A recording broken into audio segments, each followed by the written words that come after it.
Cro-Blanc de Jack London.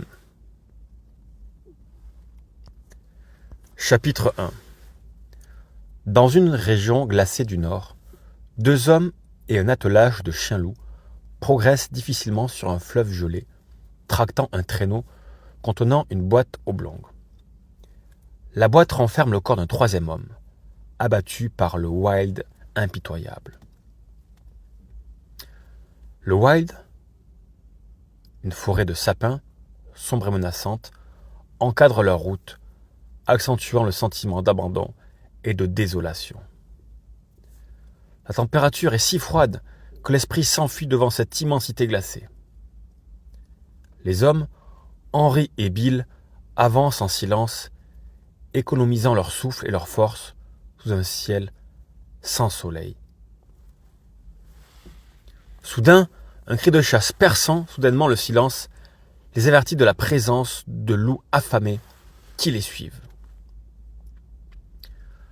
La nuit tombée, les hommes installent leur campement près du fleuve, utilisant le cercueil comme siège.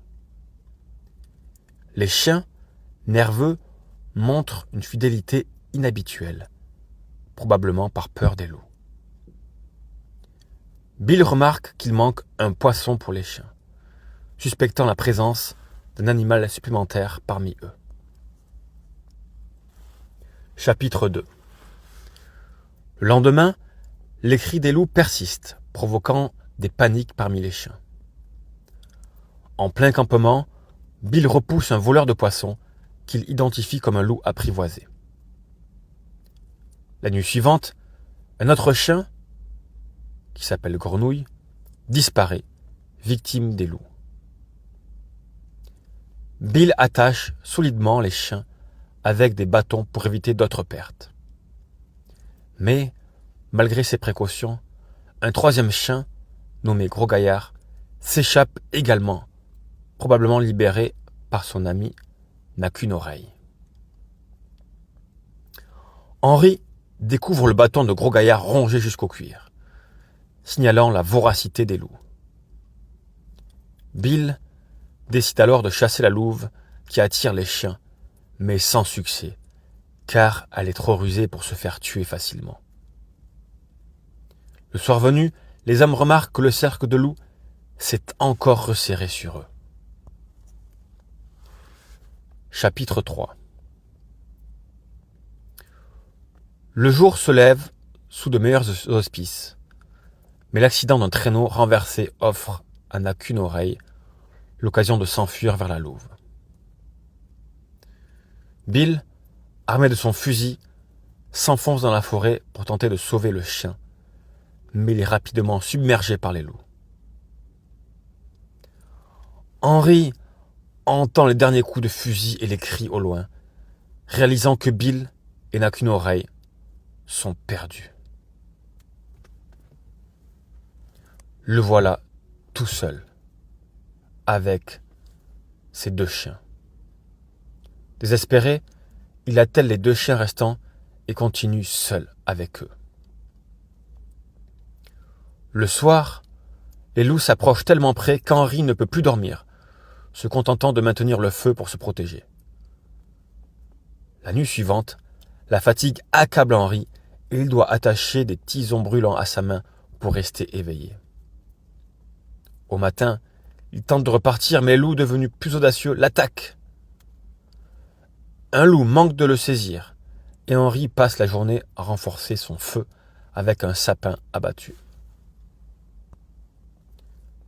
La nuit, il repousse les loups avec des brandons, mais sa fatigue croissante le trahit.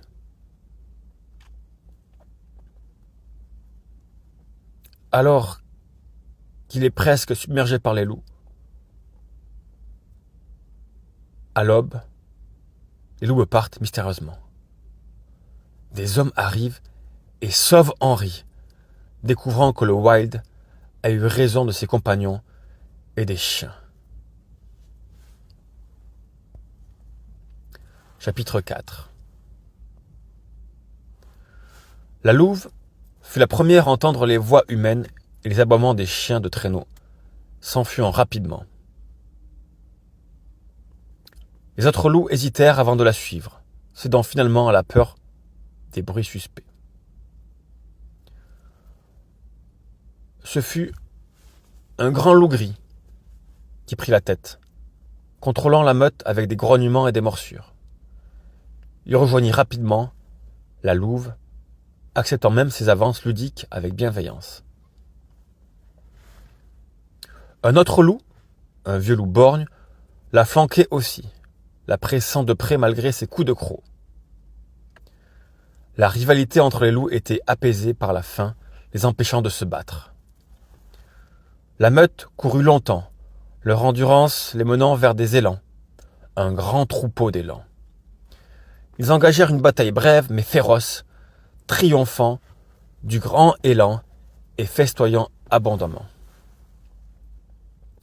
Puis la troupe se divisa en deux, chaque faction partant dans des directions différentes. La louve restant avec ses 3 prétendants. Chapitre 5. Après avoir fui les environs du camp indien à cause d'un coup de fusil, la louve et Un œil trouvèrent une nouvelle tanière. Un œil est le loup qui a su prendre le cœur de la louve parmi les 3 prétendants. La louve, alourdie et fatiguée, chercha un endroit sécurisé, découvrant une fissure dans une falaise. Cette fissure menait à une caverne sèche et confortable où elle s'installa. Un œil, plus patient et protecteur, restait à l'entrée, veillant sur elle.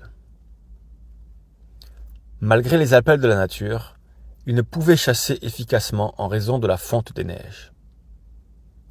La louve donna naissance à 5 louveteaux, surprenant Un œil qui respecta instinctivement la distance.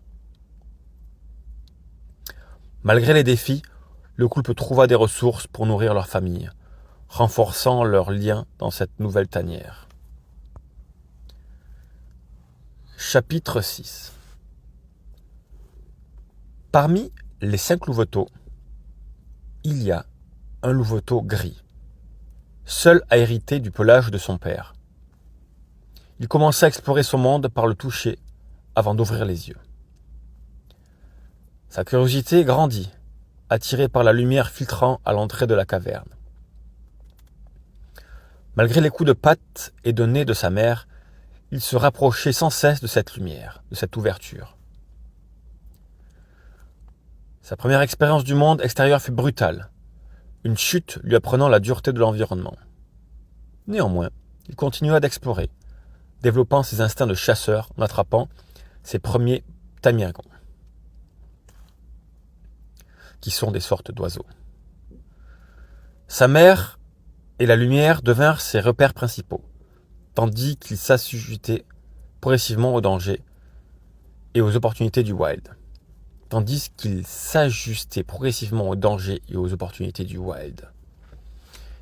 Il commençait donc à s'adapter à cette nature. Chapitre 7.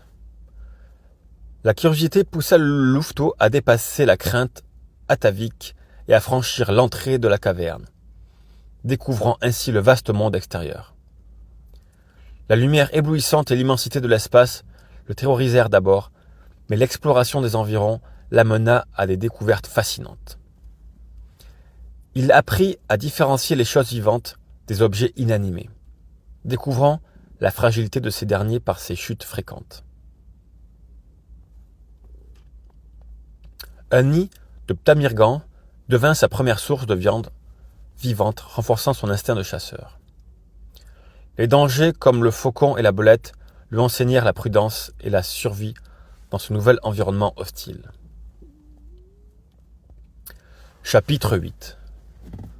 Rapidement, le louveteau gris s'aventura quotidiennement hors de la caverne, élargissant ses explorations. Il apprit à évaluer ses forces et ses faiblesses, développant une prudence instinctive, sauf en cas de certitude de succès. Son instinct de chasseur se renforça avec chaque proie capturée, des tamirgans aux jeunes belettes. Puis, une troisième famine le poussa à observer de plus près les comportements des proies potentielles. La bataille contre le lynx, provoquée par la louve, fut un tournant renforçant sa confiance et sa compréhension des lois du wild. Il comprit la loi suprême du wild. Manger ou être mangé, devenant un chasseur compétent et vigilant. Chapitre 9. Louveteau, encore ensommeillé, quitte sa caverne pour aller boire au torrent. Sur son chemin, il rencontre pour la première fois des hommes. Étonné, il se sent immédiatement dominé par une puissance supérieure qu'il ne peut comprendre. Sa peur instinctive de l'homme, héritée de ses ancêtres, le paralyse. Un Indien s'approche et le louveteau montre l'écrou, mais il est rapidement dominé et frappé. Alors que le louveteau pleure, sa mère, Quiché, intervient, furieuse. Les Indiens reconnaissent Quiché comme une ancienne chienne de leur camp et la soumettent. Castor Gris, l'un des Indiens, adopte le louveteau et le nomme Cro-Blanc, marquant son appartenance à la tribu. Chapitre 10. Cro-Blanc explore le camp et apprend rapidement les habitudes des humains. Il découvre leur supériorité et leur pouvoir mystérieux, mais il déteste leur domination. Malgré sa soumission, il garde un lien profond avec sa mère. Lip Lip, un jeune chien du camp, féroce, le persécute sans relâche, exacerbant sa nature sauvage et solitaire. Cro-Blanc devient un expert du vol pour survivre, développant ruse et agilité.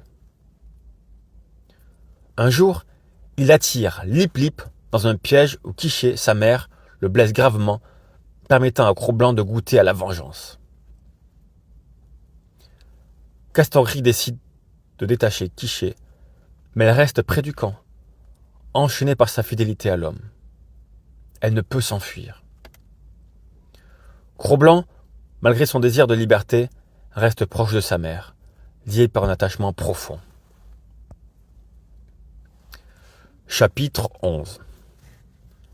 Lip Lip, le chien méchant, continue de persécuter Cro-Blanc, qui devient de plus en plus féroce. Les autres chiens du camp se joignent à Lip Lip, renforçant de plus en plus l'isolement de Cro-Blanc. Il apprend à combattre rapidement et efficacement, sans avertissement. Un jour, il tue un chien lors d'une bagarre, provoquant l'indignation des habitants du camp. Castor Gris le protège néanmoins, renforçant l'hostilité des autres chiens et des humains. Cro-Blanc grandit dans un environnement hostile, développant une méfiance et une haine profonde. Il devient un paria, redouté et haï, mais sa survie dépend de sa capacité à rester alerte et à combattre. Sa relation avec les autres chiens est marquée par la domination et la vengeance. Chapitre 12. Lorsque les chiens plient leur camp pour déménager, Cro-Blanc décide de rester en arrière. Se sentant seul et vulnérable, il retourne finalement vers les hommes. Il retrouve Castor Gris et se soumet entièrement à lui. Castor Gris, au lieu de le punir, le nourrit, renforçant ainsi la dépendance de Cro-Blanc. Louveteau comprend alors qu'il ne peut survivre sans l'aide des hommes. Malgré sa peur et sa haine des punitions, il préfère la sécurité et la chaleur du feu humain à la solitude de la forêt. Cro-Blanc accepte sa condition de serviteur des hommes, réalisant que son destin est désormais lié à eux. Chapitre 13. Castor Gris entreprend un voyage avec sa famille, emmenant Cro-Blanc dans un attelage de chiens. Louveteau s'adapte rapidement à son nouveau rôle. acceptant la discipline imposée par les hommes. Lip Lip, désormais chef de l'attelage, devient la cible des autres chiens, offrant à Cro-Blanc une revanche indirecte. Cro-Blanc travaille dur, cherchant à gagner l'approbation de ses maîtres. Il apprend à protéger les biens de Castor Gris et à défendre ses dieux, même contre d'autres humains. Son isolement parmi les chiens se renforce, mais il trouve satisfaction dans son rôle. Cro-Blanc se soumet entièrement à l'autorité de Castor Gris, acceptant son destin d'esclave dévoué. Chapitre 14. Le printemps approchait quand Castor Gris et Cro-Blanc rentrèrent au camp. Cro-Blanc, âgé de 1 an, était déjà bien formé et surpassait presque tous les autres chiens du camp, excepté Lip Lip. Il héritait de la force et de la stature de ses parents, mais restait mince et nerveux. Sa fourrure grise et son apparence lupine le distinguaient clairement. Cro-Blanc retrouva ses anciens compagnons et dieux humains sans la peur qu'il y avait autrefois. Basek, un vieux chien autrefois redouté, tenta de voler la viande de Cro-Blanc. Mais le jeune loup réagit rapidement et violemment, blessant gravement Basek. Basek, réalisant son affaiblissement, abandonna la bataille avec dignité. Cro-Blanc, victorieux, gagna la confiance et en indépendance, se faisant respecter de tous les autres chiens du camp. Il gagna en confiance et en indépendance. À cet instant, tous les chiens du camp le respectent. Chapitre 15. En tant que chef de file de l'attelage, Cro-Blanc devint l'objet de la haine des autres chiens, jaloux de ses privilèges. Obligé de courir devant eux sous la menace du fouet de Mithsa, il développait une profonde inimité envers sa race. Cro-Blanc ne cherchait ni protection ni amitié auprès des dieux, préférant affronter les chiens chaque nuit. Malgré leur haine et leurs attaques répétées, Cro-Blanc dominait ses congénères par sa force et sa rapidité. Il était constamment en conflit, imposant sa loi avec férocité. Ses ennemis apprirent à ne l'attaquer qu'en groupe, incapables de le vaincre individuellement. Cro-Blanc devint un symbole du wild pour les autres chiens, incarnant la menace de la nature sauvage. Cette haine mutuelle renforçait son isolement, mais aussi son pouvoir sur les autres chiens. Chapitre 16. Les hommes blancs de Fort Yukon, les Sourdough, observaient avec amusement les batailles entre Cro-Blanc et les chiens des nouveaux arrivants. Parmi eux, Beauty Smith, un cuisinier monstrueux et cruel, fut particulièrement fasciné par Cro-Blanc. Il tenta de l'acheter, mais Castor Gris refusa initialement. Cependant, Beauty Smith usa de ruses et de whisky pour affaiblir la volonté de Castor Gris, qui finit par céder, Cro-Blanc en échange de bouteilles d'alcool. Cro-Blanc, attaché à Beauty Smith, essaya de fuir mais fut sévèrement battu. Castor Gris, désormais alcoolique à cause du Beauty Smith, abandonna Cro-Blanc à son nouveau maître. Beauty Smith, cruel et tyrannique, utilisa la violence pour dompter Cro-Blanc.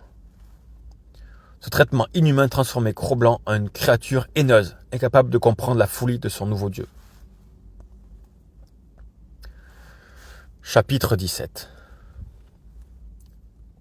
Sous la domination de Beauty Smith, Cro-Blanc devint une bête sauvage et haineuse. Beauty Smith, se délectant de cruauté, l'agaçait sans cesse, renforçant sa fureur. Cro-Blanc haïssait tout ce qui l'entourait, et surtout Beauty Smith, son nouveau maître. Un jour, des hommes se rassemblèrent pour voir un combat de chiens. Cro-Blanc, enchaîné, fut libéré pour combattre un énorme mâtin qu'il déchira rapidement.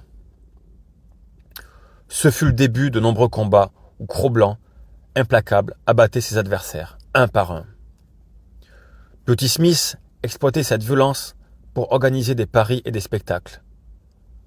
Cro-Blanc devint célèbre comme le loup combattant et combattait des chiens, des loups et même un lynx. Malgré sa victoire, il restait prisonnier de sa haine, enfermé dans une cage, exhibé pour de l'argent. Chapitre 18.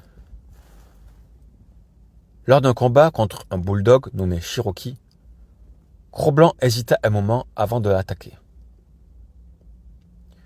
Cherokee, lent mais déterminé, ignora les blessures infligées par Cro-Blanc. Ce dernier, rapide et agile, n'arrivait pas à comprendre la stratégie de Cherokee. Finalement, Cherokee réussit à saisir Cro-Blanc à la gorge, refusant de lâcher prise. Cro-Blanc, paniqué, se débattit désespérément. Alors qu'il semblait perdu, Beauty Smith, réjoui, se mit à le frapper. Un étranger, révolté par cette brutalité, frappa Beauty Smith et tenta de séparer les chiens. Avec l'aide de son compagnon, il réussit à libérer Cro-Blanc. L'étranger, Weedon Scott, acheta Cro-Blanc à Beauty Smith et le sauva d'une mort certaine. Cro-Blanc, à bout de force, fut emporté par Scott, espérant un avenir meilleur. Chapitre 19. Weedon Scott désespère d'apprivoiser Cro-Blanc, qui reste sauvage malgré leurs efforts. Matt, le conducteur de chien, pense qu'il peut encore y parvenir, d'autant que Cro-Blanc a déjà porté des harnais auparavant. Après avoir convaincu Scott, Matt tente de libérer Cro-Blanc, armé d'un bâton pour se protéger. Cro-Blanc, surpris par sa liberté, explore prudemment les alentours. Mais un incident éclate lorsqu'un chien tente de voler la viande que Scott a donnée à Cro-Blanc, provoquant une violente réaction de ce dernier. Scott, découragé par l'agressivité de Cro-Blanc, songe à l'abattre, mais Matt le convainc de lui donner une autre chance. Scott tente de gagner la confiance de Cro-Blanc sans utiliser de bâton, mais se fait mordre. Matt, prêt à tuer Cro-Blanc, est finalement persuadé par Scott de continuer les tentatives d'apprivoisement. Il tente toujours de l'apprivoiser. Cro-Blanc, méfiant mais curieux, commence à percevoir une différence dans le traitement de Scott. Chapitre 20. Scott décide de continuer à apprivoiser Cro-Blanc en lui montrant de la gentillesse malgré la récente morsure. Cro-Blanc, toujours méfiant, réagit au changement de comportement de Scott. Il commence à accepter la nourriture directement de la main de Scott. Un énorme progrès. Scott persévère dans ses efforts, continuant à parler doucement et à caresser Cro-Blanc. Peu à peu, Cro-Blanc se détend et accepte de plus en plus les caresses de Scott. Matt, surpris par les progrès de Cro-Blanc, reconnaît les compétences de Scott en matière de dressage. Cro-Blanc commence à ressentir de l'affection pour Scott, changeant progressivement de comportement. L'amour et la patience de Scott commencent à transformer Cro-Blanc, lui offrant une nouvelle perspective sur la vie et l'humanité. Chapitre 21. Cro-Blanc sent que quelque chose se prépare, pressentant le départ de Scott pour la Californie. Scott hésite à amener Cro-Blanc, craignant les problèmes qu'il pourrait causer en ville. Malgré ses réserves, Scott décide finalement de partir sans Cro-Blanc, le laissant avec Matt. Cro-Blanc, désespéré par l'absence de Scott, refuse de manger et devient de plus en plus apathique. Matt, préoccupé, écrit à Scott pour lui faire part de l'état de Cro-Blanc. Scott, touché par la situation, décide de revenir et de retrouver Cro-Blanc. Cro-Blanc, à bout de force, mais très heureux de retrouver son maître. Quelle joie quand il aperçoit à nouveau Scott. La réapparition de Scott redonne vie à Cro-Blanc, prouvant l'importance de leur lien. Cro-Blanc, plus déterminé que jamais à rester avec Scott, finit par le suivre en Californie, malgré les défis à venir. Chapitre 22.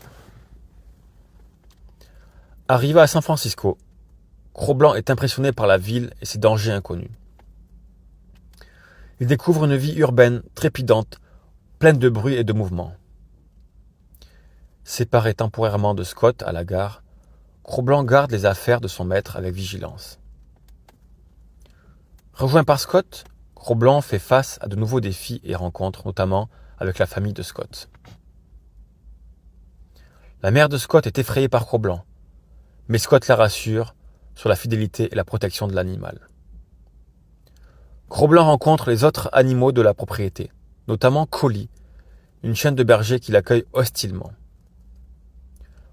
Malgré les tensions initiales, Cro-Blanc commence à s'adapter à son nouvel environnement, déterminé à protéger son maître et sa famille. Chapitre 23. Cro-Blanc s'adapte progressivement à sa nouvelle vie à Sierra Vista, le domaine du juge Scott. Il développe une relation tolérante avec Dick, le chien de la famille, mais reste distant. Collie, la chienne de berger, continue de l'attaquer régulièrement, rappelant les conflits du Wild. Cro-Blanc apprend à respecter les membres de la famille et à jouer avec les enfants. Il découvre que certains animaux, comme les poules et les lapins, doivent être protégés. Après un incident où Cro-Blanc tue plusieurs poulets, Scott le réprimande sévèrement. Cro-Blanc, comprenant la gravité de son acte, ne touche plus jamais aux animaux domestiques. Peu à peu, il intègre les règles complexes de sa nouvelle vie civilisée, renforçant son lien avec Scott. Chapitre 24. Le temps passe et Cro-Blanc profite de la vie paisible à Sierra Vista, malgré les provocations de Collie. L'été, il souffre de la chaleur, regrettant parfois la fraîcheur du nord. Scott, souvent à cheval, est suivi fidèlement par Cro-Blanc lors de ses sorties. Mais un jour, une chute de cheval blesse Scott et Cro-Blanc doit alerter la famille. Comprenant l'urgence, il retourne à la maison et parvient à attirer l'attention de la famille de Scott.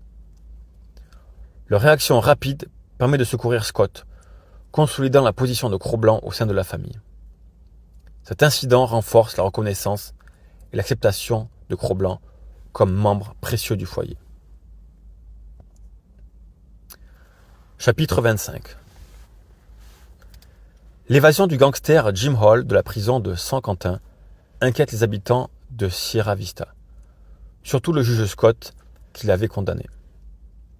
Une nuit, Jim Hall pénètre dans la maison, mais Cro-Blanc vigilant le surprend et l'attaque. Après une lutte violente, Cro-Blanc parvient à neutraliser l'intrus, sauvant ainsi la famille. Cependant, Cro-Blanc est gravement blessé au cours de l'affrontement. Un chirurgien est appelé en urgence et la famille veille attentivement sur Cro-Blanc pendant sa longue convalescence. Grâce aux soins et à son incroyable résilience, Cro-Blanc finit par se rétablir. Reconnaissant envers lui, la famille le traite désormais avec le plus grand respect, le considérant comme un véritable héros. Cro-Blanc devint un héros.